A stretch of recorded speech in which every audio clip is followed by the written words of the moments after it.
श्रोताओं नमस्कार। श्रोताओं, हर वर्ष 4 फरवरी को कैंसर जागरूकता दिवस मनाया जाता है। ये दिन विशेष रूप से हम कैंसर के बारे में चिंतन मनन करने के लिए और साथ ही साथ इसके बारे में और ज्यादा से ज्यादा जानकारी हासिल करने में बिताते हैं।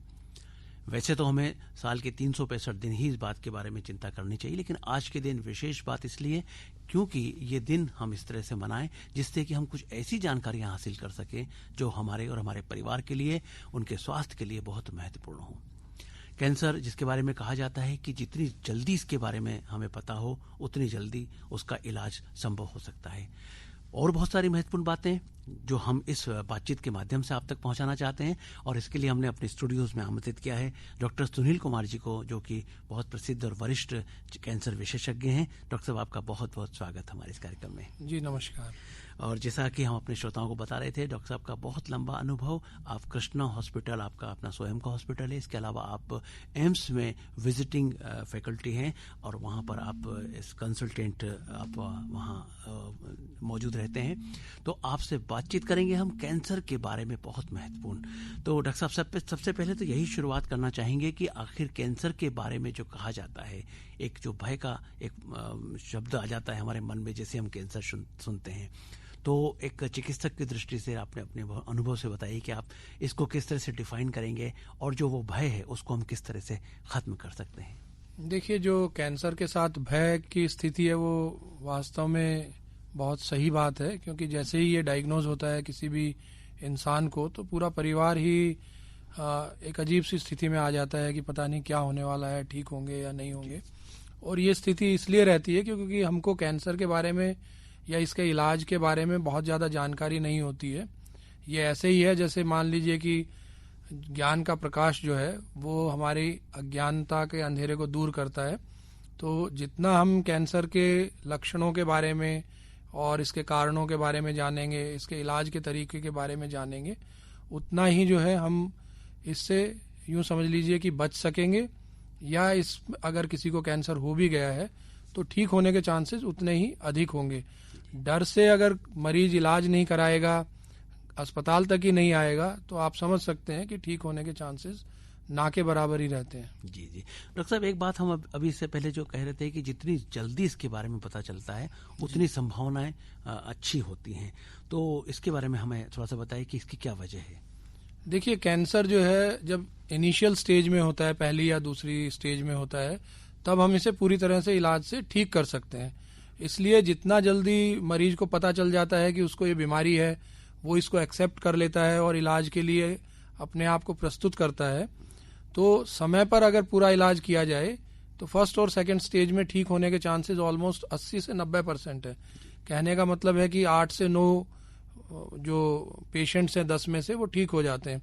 जबकि हो क्या रहा है कि हमारे देश में भी और प्रदेश में भी जो भ्रांतियां हैं उनके कारण मरीज या तो उसको पता ही नहीं रहता है कि उसको ये बीमारी है, पता भी है तो आखिरी तक कोशिश करता है कि उसको इलाज जो इसका एलोपैथी में इलाज है, कीमो, सर्जरी या रेडियोथेरेपी, वो ना लेना पड़े। और जब वो इलाज के लिए आते हैं तो 60 से 70% मरीज तीसरी या चौथी स्टेज में आते हैं, और जब ठीक होने के जो चांसेस हैं वो हार्डली 30% 40% के आसपास ही होते हैं। साथ ही क्या है, जितना एडवांस स्टेज में आएगा तो इलाज भी उसका उतना ही खर्चीला होगा, उतना ही तकलीफदायक होगा और ठीक होने के चांसेस कम रहते हैं। जबकि अर्ली स्टेज में जो है इलाज एक सीमित रहता है, खर्चा भी सीमित रहता है और ठीक होने के चांसेस अधिक रहते हैं। जी जी डॉक्टर साहब, एक बात होती है कि जब कैंसर की कोई बात करते हैं हम, तो जो उसके लक्षण होते हैं वो कोई स्पेसिफिक नहीं होते, वो कई दूसरी बीमारियों से मिलते जुलते हैं। तो कई बार स्वयं डॉक्टर साहब भी जो भी उनको कंसल्ट कर रहे हैं तो वो भी बहुत देर से पहचान पाते हैं, या मरीज भी बहुत देर तक पहुंचता है, उसको लगता है ये सर्दी साधारण सी बीमारियां हैं, लेकिन जब जांचें कराते तब पता चलता है कि। तो हम लोगों को क्या सलाह दें कि कैसी स्थिति होने पर उन्हें तुरंत जो है इस बारे में सोचना चाहिए कि ये भी एक संभावना हो सकती है। देखिए, ऐसा है कि इसके लिए अमेरिकन कैंसर सोसाइटी ने एक कॉशन करके 7 लक्षणों के वो बताए हैं कि इस तरीके के अगर कोई लक्षण है तो जो बीमारियां हैं उसमें कैंसर को भी एक उसमें रखें। ऐसा नहीं सोचें कि भाई ये बीमारी तो हमें हो ही नहीं सकती है। और उसमें जो कॉमन जो चीजें हैं जो ये है कि अगर किसी के मुंह में छाला है, 2 हफ्ते से ठीक नहीं हो रहा है, तो फिर उसको कैंसर के डॉक्टर से सलाह कर लेनी चाहिए। बजाय ये सोचने के कि ठीक है एक ओरल कैविटी के जो डॉक्टर हैं उनको दिखाया, कभी डेंटिस्ट को दिखाया, और बार बार आप दिखा रहे हैं, 2-3 हफ्ते हो गए नहीं ठीक हो रहे, तो आप कैंसर के डॉक्टर को दिखा लीजिए ताकि वो समय पे जांच करके आपको बता दें। ऐसे ही शरीर में कोई गांठ है जो या तो पहले से थी अब बढ़ने लगी है या नई उभर के आई है, तो हमें सचेत हो जाना चाहिए और तुरंत उसकी जांच करानी चाहिए कि ये कैंसर हो सकता है। ऐसे ही जो मल मूत्र त्याग करने की आदतें हैं उसमें बदलाव है, पेशाब या मल के साथ में खून आता है, तो ये साधारण बात नहीं है, ये कैंसर के लक्षण हो सकते हैं और इनको नज़रअंदाज नहीं करना चाहिए।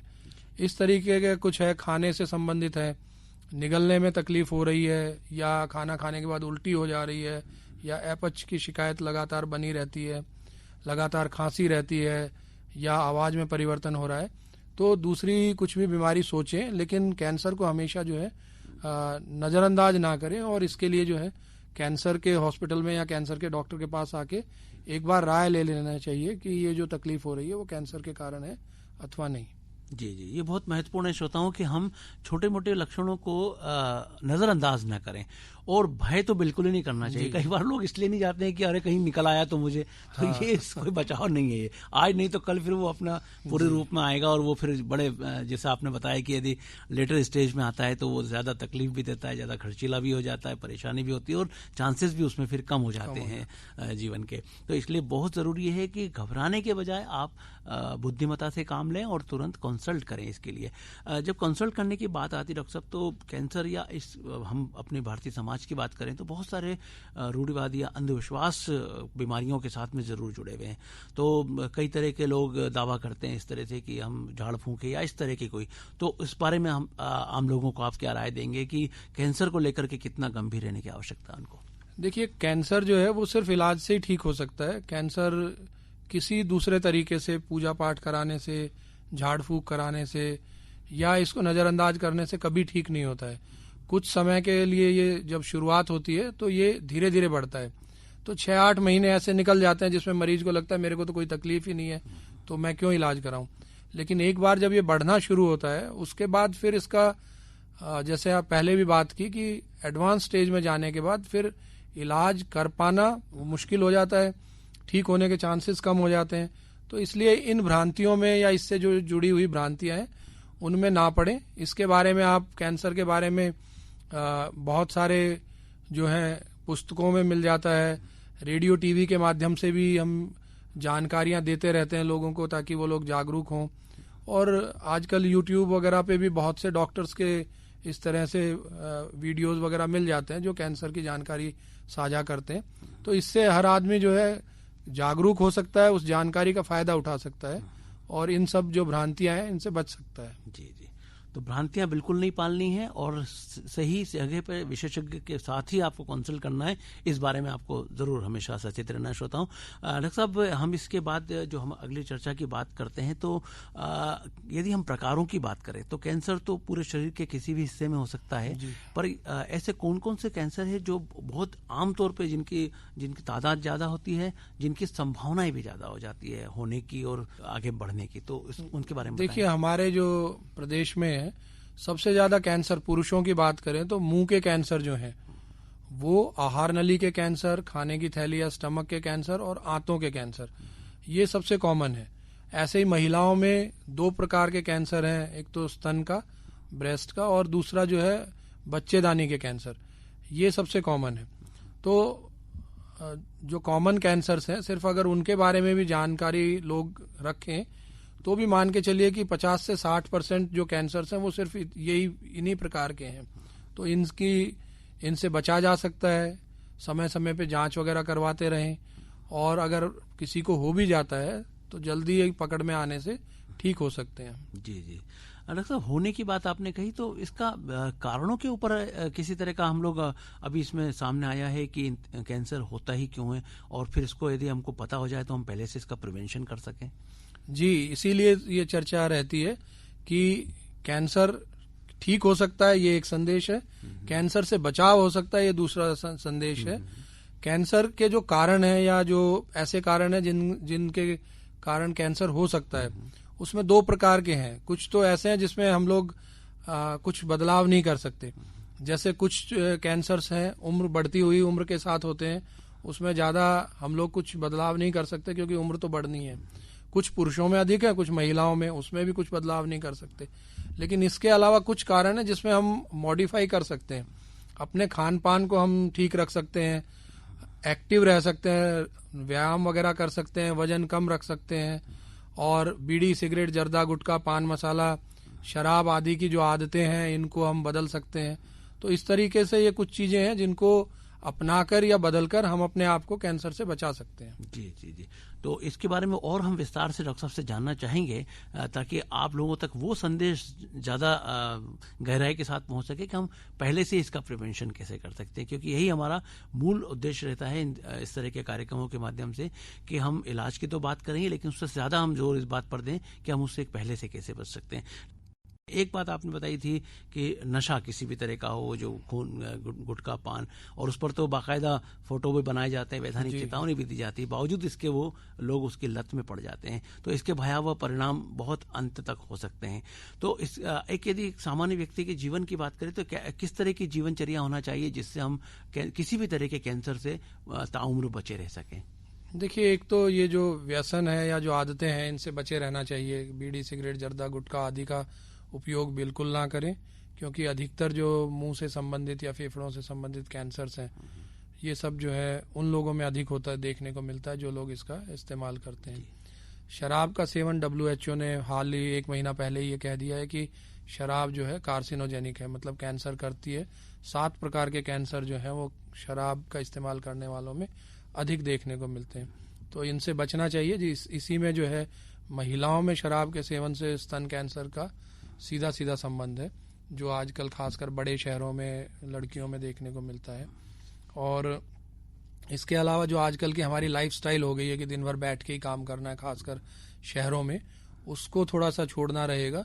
और कम से कम आधा घंटा तेज तेज चलें, योगा वगैरह करें, ताकि थोड़ा सा शरीर का मेटाबॉलिज्म जो है वो बना रहे, वजन बढ़ने ना दें। और खाने में फल और सब्जियों का कम से कम 4 से 5 प्रकार की दोनों मिला करके अगर दिन भर में इस्तेमाल की जाए तो ऐसा पाया गया है कि कैंसर होने के जो चांसेस हैं वो 20 से 30% तक कम हो जाते हैं। और नियमित दिनचर्या रखें अपने खान पान के साथ, जैसा आपने बताया, बहुत अच्छी बात। तो श्रोताओं, ये बात हम अक्सर आपके साथ साझा करते रहते हैं कि ओवरऑल हेल्थ के लिए ये बहुत ज़रूरी है, और डॉक्टर साहब ने अभी बताया कि कैंसर के लिए भी यही इसका सबसे बड़ा उपाय है कि हम इससे बच सकते हैं। डॉक्टर साहब, इतनी तमाम सावधानियों के बावजूद यदि कोई व्यक्ति अपने परिवार में ऐसा हो जिसको कि कैंसर हो गया है, पता भी चल गया है, इलाज शुरू हो गया है, तो अब यदि हम इलाज की बात करें तो वो किस किस तरह के और कौन कौन से इलाज आज के समय में आ चुके हैं जिससे कि हम इस बीमारी को हम जड़ से खत्म कर सकें? देखिए, जो कैंसर के इलाज के लिए उपलब्ध हैं उसमें ऑपरेशन या सर्जरी है, रेडियोथेरेपी है, कीमोथेरेपी है, उसके अलावा टारगेटेड थेरेपी है, आजकल जो नई आ गई है इम्यूनोथेरेपी है, और हार्मोनल ट्रीटमेंट है। ऐसे कई प्रकार के जो ये इलाज के तरीके हैं।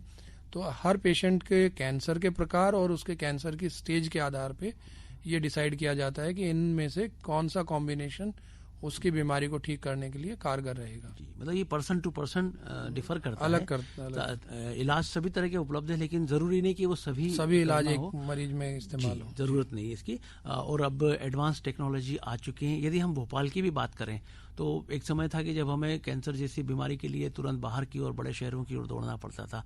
अब जो जानकारी है उसके हिसाब से भोपाल में भी लगभग ये सारे इलाज संभव है। कैंसर के सभी प्रकार के जो इलाज हैं वो भोपाल में अब संभव है।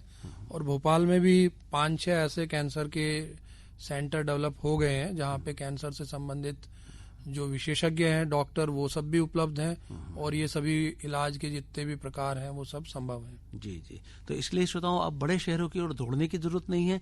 आप वही इलाज जो बाहर पाते हैं वो कम समय, कम खर्चे और कम तकलीफों के साथ आप यहाँ पर पा सकते हैं। इस बात का भी आप श्योर हो सकते हैं क्योंकि भोपाल में ये सारी सुविधाएं उपलब्ध हो चुकी है।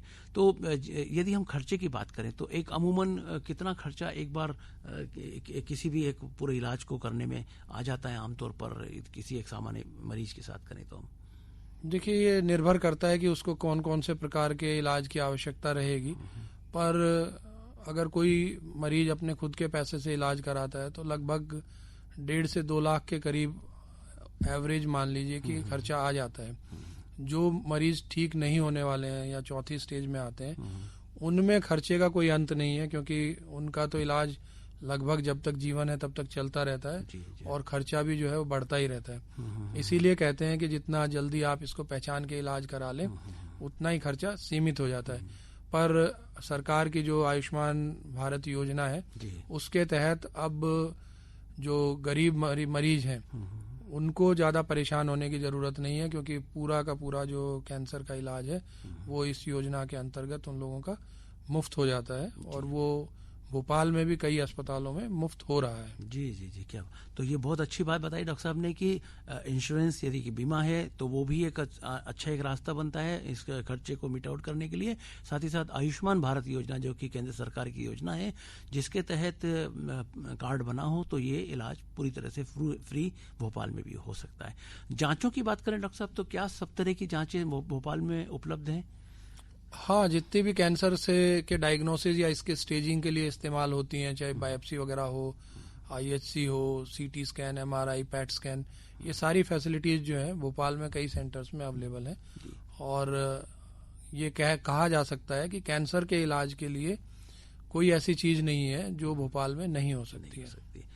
अच्छा डॉक्टर साहब, क्या एक सामान्य व्यक्ति अभी लगातार अपने जो शेड्यूल होते हैं जांच कराने के उनमें भी कैंसर की किसी जांच को शामिल कर सकता है बगैर किसी लक्षण के या बगैर किसी समस्या के? जी हाँ, जिन लोगों को अभी कोई बीमारी नहीं हुई है उनके लिए स्क्रीनिंग टेस्ट बोलते हैं, ताकि बीमारी होने से पहले ही अपने को पता चल जाए कि हाँ इसको बीमारी होना शुरू हो गई है।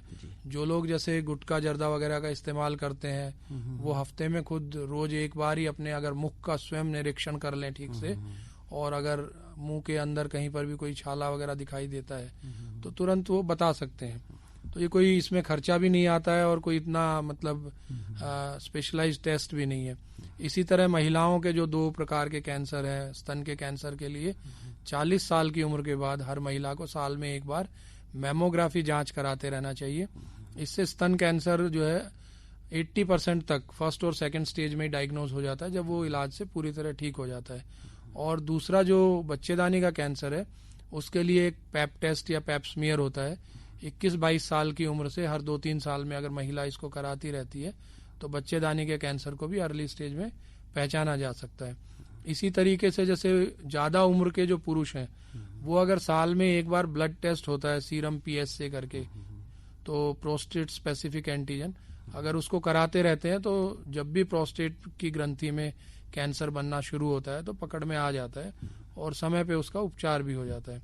और जिन लोगों को परिवार में अगर जैसे आंतों के कैंसर की हिस्ट्री है तो 50 साल की उम्र से हर 5-5 साल में एक बार कोलोनोस्कोपी कराने से आंतों का कैंसर भी प्राथमिक स्टेज में जब दूरबीन के द्वारा ही उसका उपचार संभव है उसी समय पकड़ में आ सकता है। तो इस तरह से ये जो स्क्रीनिंग टेस्ट हैं वो अलग अलग हमारे शरीर के ऑर्गन या हिस्से के हिसाब से बने हुए हैं फिलहाल, लेकिन कोई ऐसा एक टेस्ट नहीं है जो हम ब्लड के जरिए या कोई सीटी स्कैन वगैरह के जरिए करके बता सकें कि इस इंसान में इस प्रकार का कैंसर पनप रहा है। मतलब ये लेकिन अलग अलग अंगों के हिसाब से ही स्क्रीनिंग टेस्ट हैं वो स्क्रीन टेन कर। लेकिन यदि हम उसको श्रोताओं रूटीन चेकअप में शामिल कर लें जैसा डॉक्टर साहब ने बताया तो निश्चित तौर पे हम किसी भी बीमारी के पनपने के पहले या उसके शुरुआती स्टेज में ही उसको पकड़ सकते हैं और उसका पूरी तरह से इलाज करा सकते हैं।